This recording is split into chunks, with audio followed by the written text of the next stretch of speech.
Efrosinis, and we sang a song, Sentimental Journey. Well, this is about a journey, but it's not sentimental. It's called The Train to Nowhere. Leaning against the lamppost was a man wearing a white suit and a gold tie. With the lamplight shining down on him, he looked heavenly and mysterious. He seemed so very intent on doing nothing that I continued to watch him.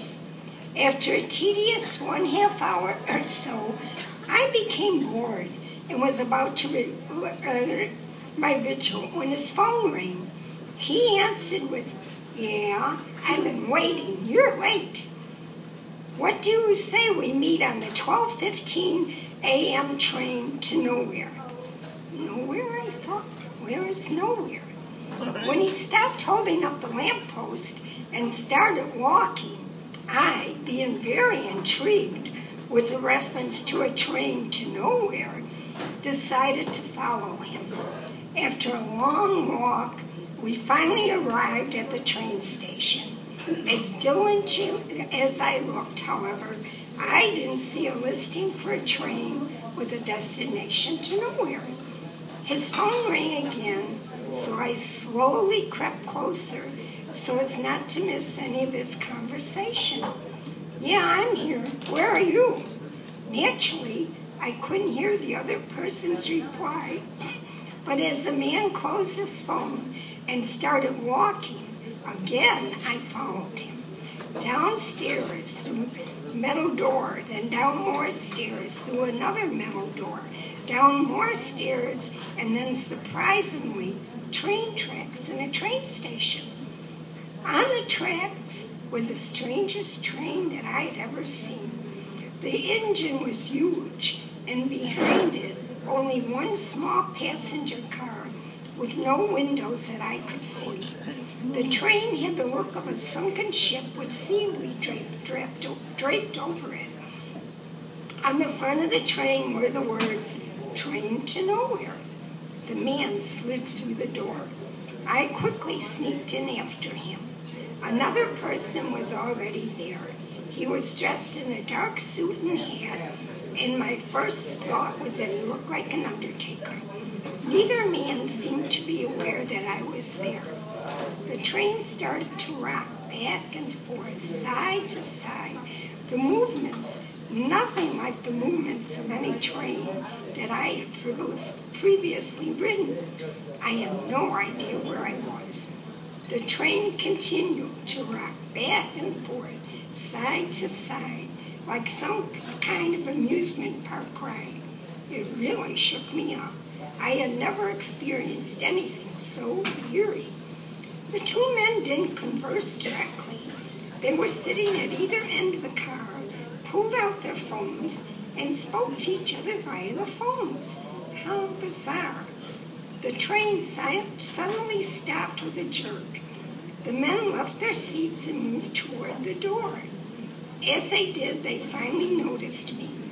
The man wearing the white suit said, "You hitched a ride on the train to nowhere, and here you are, at nowhere."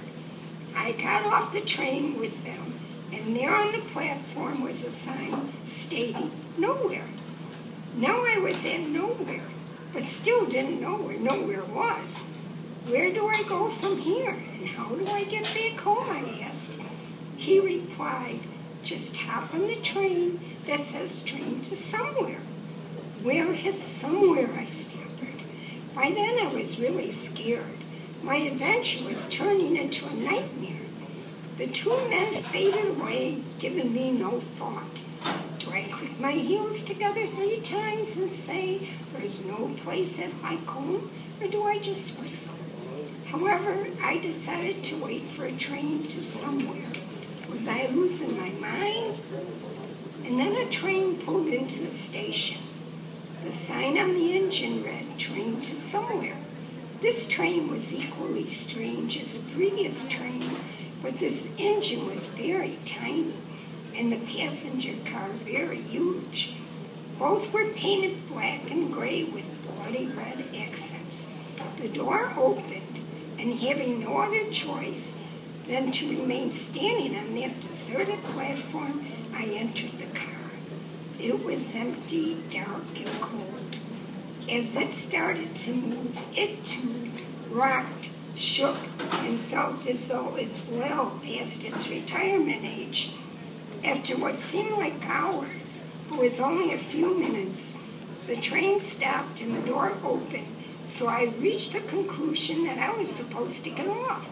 Miraculously, I was not underground, where the two men and I first boarded the train in nowhere, but at Northwestern Station, with normal people bustling about, and the metro trains going to real places such as Jefferson Park, Glencoe, and Wakanda.